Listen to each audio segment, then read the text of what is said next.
नमस्कार दोस्तों, मैं सीए विशेष पगारिया आपका एक बार फिर से स्वागत करता हूं वेदांता फंड मैनेजमेंट के एक नए वीडियो में। दोस्तों, आज हम बात करेंगे मल्टी बैगर स्टॉक्स की। मार्केट काफ़ी करेक्ट हो गया है और अब ऐसा लग रहा है कि मार्केट में एक अच्छी तेजी आने वाली है। तो ऐसे टाइम पे हमें ऐसे स्टॉक्स पिक करने चाहिए जो लॉन्ग टर्म में बढ़िया मल्टी बैगर रिटर्न दे सकते हैं और जो अभी बहुत ही सस्ते में मिल रहे हो। तो जो मल्टी बैगर टर्म है ना दोस्तों, उसका मतलब होता है 10x, 15x, 20x return. Minimum इतना होना चाहिए, इससे ज़्यादा हो तो और अच्छी बात है अगर आप उसको 5-10 साल होल्ड करते हो तो ऐसे स्टॉक्स जो है वो कैश मार्केट के स्टॉक्स ही मिलेंगे आपको, और वो मिड और स्मॉल कैप में मिलेंगे। लार्ज कैप में 20-20 गुना होना बड़ा मुश्किल रहता है। तो आज हम ऐसे ही मल्टीबैगर स्टॉक की बात करेंगे। और स्क्रीन पे जैसे कि आप देख रहे हो, स्टॉक का नाम है ब्लैक रोज। ब्लैक रोज इंडस्ट्री दोस्तों एक केमिकल और टेक्सटाइल सेक्टर की कंपनी है और काफ़ी पुरानी कंपनी है, 2008 में लिस्ट हुई थी। एंड इसके जो फंडामेंटल्स है काफ़ी अच्छे हैं। उस हिसाब से फंडामेंटल वाइज ये स्टॉक मैंने पिक किया है। फंडामेंटल एनालिसिस हम बाद में देखेंगे, पहले हम देखेंगे टेक्निकली क्या ये खरीदने के भाव पे आया है या नहीं आया है। तो दोस्तों, आपके सामने मंथली चार्ट है।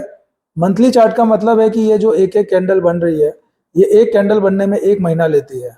अगर आप ध्यान से देखें तो इस स्टॉक ने यहाँ पे कहीं टॉप बनाया था।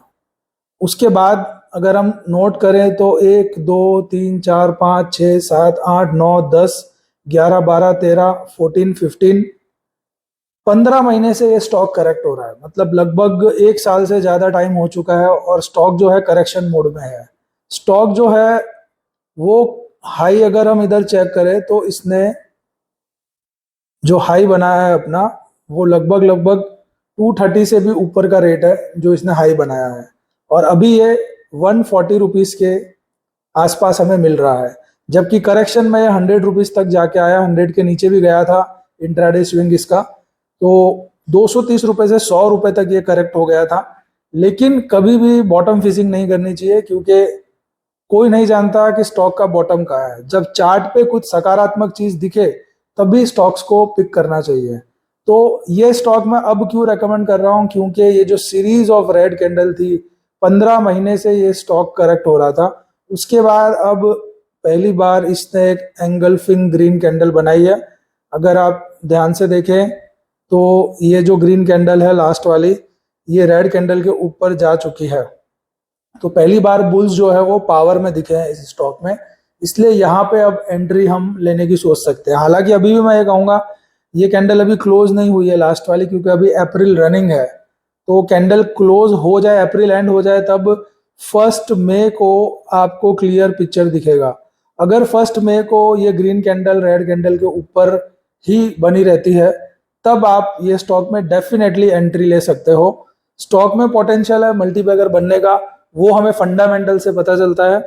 और कभी भी मल्टीबैगर के लिए एकदम नई कंपनी लेना थोड़ा रिस्की होता है। अगर आप ये कंपनी देखोगे तो ये न्यू कंपनी नहीं है, ये 2008 में ये कंपनी लिस्ट हुई थी। ये इस टाइम पे लिस्ट हुई थी 2008 में। लेकिन जैसा कि हम सब जानते हैं 2008 में मार्केट में फॉल आया था, तो लिस्टिंग होते ही इस कंपनी का जो शेयर है वो भी उस फॉल में पूरा क्रैश हो गया था। और 20 रुपए पे कंपनी लिस्ट हुई थी, जो 20 रुपए से शेयर मल्टीप्लाई होता होता आज 230 तक का हाई, ये शेयर जो है 230 से भी ज़्यादा का हाई बना चुका है। और अब ये 140 रुपए पे अवेलेबल है। तो अच्छा खासा करेक्शन हो गया है हाई से, तो यहाँ पे डेफिनेटली एंट्री बनती है। प्लस अगर आप ध्यान से देखें तो ये मैंने यहाँ बॉलिंजर बैंड लगा रखा है। बॉलिंजर बैंड जो होता है मंथली पे बहुत अच्छा काम करता है, और स्टॉक करेक्ट हो करके लोअर बॉलिंजर बैंड को ब्लास्ट कर चुका था, लेकिन अब वापस ये बैंड के अंदर जाने की कोशिश कर रहा है। यानी ये सिग्नल है कि गिरावट जो है यहाँ पे, जो स्टॉक्स में जो गिरावट है वो इधर अब थमने वाली है, और यहाँ से स्टॉक थोड़ा कंसोलिडेट हो सकता है।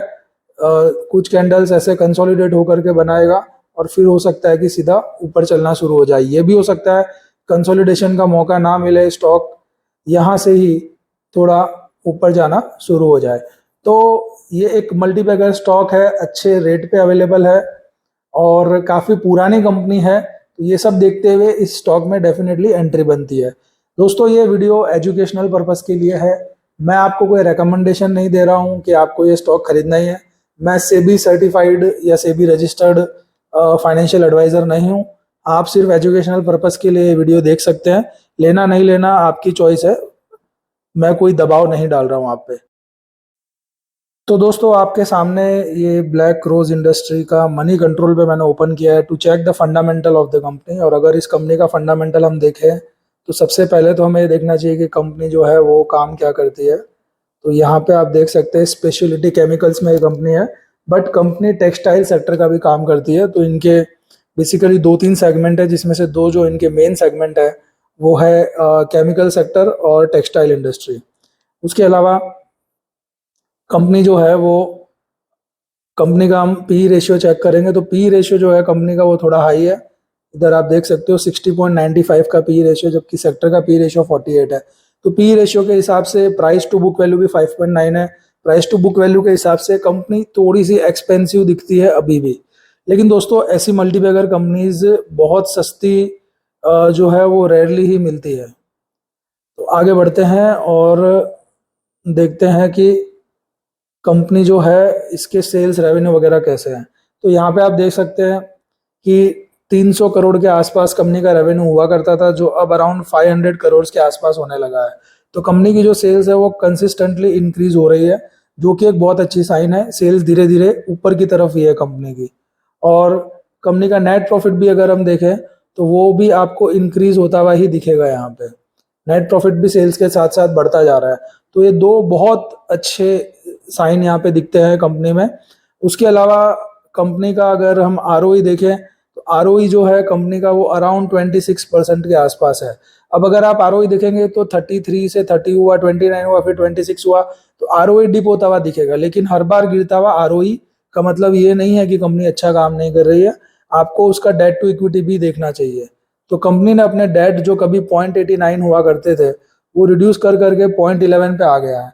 तो जब भी कंपनी डेट रिड्यूस करती है तो कंपनी का आरओई भी थोड़ा सा गिरता है।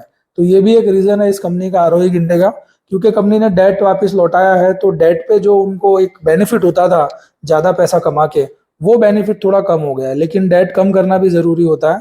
सो डेट कंपनी ने कंटिन्यू रिड्यूस किया है। जब कोई भी कंपनी डेट रिड्यूस करती है तो वो एक बहुत अच्छी साइन होती है, क्योंकि इससे पता चलता है कि मैनेजमेंट का बहुत ही लॉन्ग टर्म विजन और वो हाई डेटेड कंपनी में रहना नहीं चाहती है। वैसे भी हम देख चुके हैं हाई डेट कंपनी हो तो अडानी वाला हाल हो सकता है, इसलिए ज़्यादा डेट ना हो तो इन्वेस्टर के लिए बढ़िया है। अब ये तो हमने देख लिया debt equity, revenue, net profit. इसके अलावा आरओई भी हम चेक कर चुके हैं।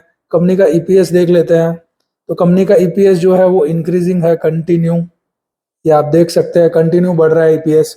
तो ये सब चीजें जब हम देखते हैं तो पता चलता है कि फाइनेंशियल्स तो कंपनी के ओवरऑल काफी बढ़िया है। अब चेक करते हैं कंपनी का शेयर होल्डिंग पैटर्न। तो शेयर होल्डिंग पैटर्न भी देखना जरूरी है, ताकि प्रमोटर्स की होल्डिंग जो है वो कम तो नहीं हो रही है। वो सब चीजें हमें चेक करनी पड़ती है फंडामेंटल में। तो यहाँ पे प्रमोटर की होल्डिंग देखते हैं हम। तो प्रमोटर की होल्डिंग जो है वो मेंटेन हो रही है 75% कंटिन्यू। प्रमोटर अपनी होल्डिंग बिल्कुल डाइल्यूट नहीं कर रहा है। ये दर्शाता है कि प्रमोटर को कॉन्फिडेंस है और शेयर्स बिल्कुल भी प्लेज्ड नहीं है, वो जो कि एक और अच्छी बात है। इसके अलावा एफआईआई का हम देखते हैं क्या है। एफआईआई की कोई खास होल्डिंग नहीं है, पर जो है वो कम भी नहीं किया है उन्होंने। पब्लिक के पास 25% बाकी का शेयर है। अब यहाँ पे थोड़ा सा कई बार रिपोर्टिंग भी गलत हो सकती है, क्योंकि मनी कंट्रोल वालों को भी पूरा पता नहीं होता किस किस ने इन्वेस्ट कर रखा है इसमें, तो मिस्टेक होने के चांस रहते हैं। तो आप ऐसा बोल सकते हैं कि ये 25% में भी कुछ ना कुछ पैसा प्रमोटर का हो सकता है, प्रमोटर के ग्रुप के किसी रिश्तेदारों का भी हो सकता है। तो प्रमोटर होल्डिंग भी बहुत बढ़िया है। तो ये सब चीजें ओवरऑल देखते हैं तो ऐसा लगता है कि एक बढ़िया कंपनी है, और अगर इसको हम होल्ड करें आने वाले 5-10 साल के लिए तो ये एक मल्टीबैगर कंपनी टर्न आउट होकर के निकल सकती है। तो दोस्तों ये मेरी तरफ से एक एनालिसिस था एजुकेशनल पर्पस के लिए। ब्लैक रोज इंडस्ट्री कैश मार्केट का स्टॉक है और एजुकेशनल पर्पस के लिए था, तो आप सिर्फ समझिए, अंडरस्टैंड करिए। आपके फाइनेंशियल डिसीजंस को बिल्कुल भी मेरी कमेंट्री पे आपको इन्फ्लुएंस नहीं होना है। Thank you very much.